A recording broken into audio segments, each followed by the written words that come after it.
We do a lot of things that aren't good for us. This we do because our parents tell us from an early age. Our parents, our churches, our leaders, everyone tells us that we need it, so we believe it. And the idea gets etched into our skulls. But you only think you need it because it's all you've ever been told. They tell us it's an expression of love, the ultimate expression of love, the one that we're all working towards.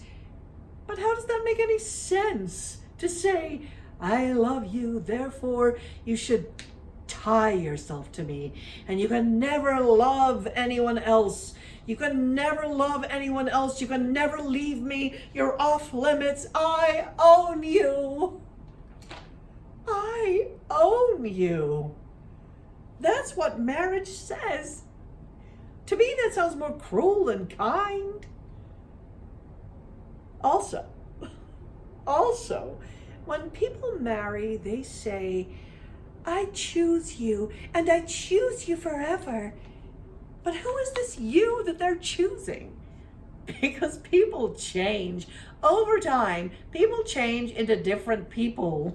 So how can you say that I want to be with this person when this person is not going to be this person 3 or 5 or 10 years from now? But there you are, committed forever, till death, stuck either with a person you don't want to be with or with a person pretending to be a person they no longer are. I mean, I'd even go so far as to say that marriage makes you change for the worse. Because before marriage, you're wooing the other person. Wooing. What does that mean? That means always putting your best, your kindest, your most attractive side forward, and you woo until you can convince that other person to commit to marriage. And then what happens? What happens when there's no more reason to woo? To put your best side forward?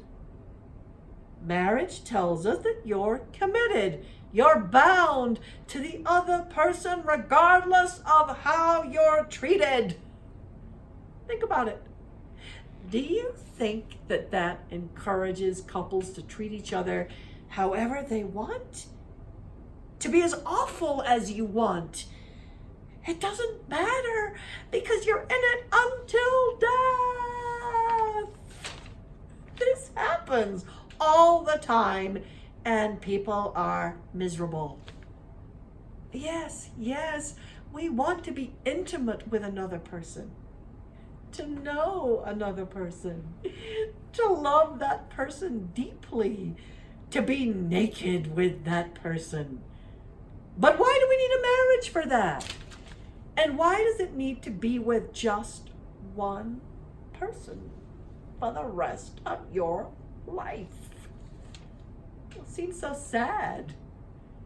And we know it's sad. We know it. We know it and we feel it. And we go and we reach outside that contract of marriage. All the time it happens, men and women. We fail to be faithful because deep down we ache for more, because this ache is in the core of who we are, but we stomp it out and we beat ourselves up for failing to be something we never were to begin with.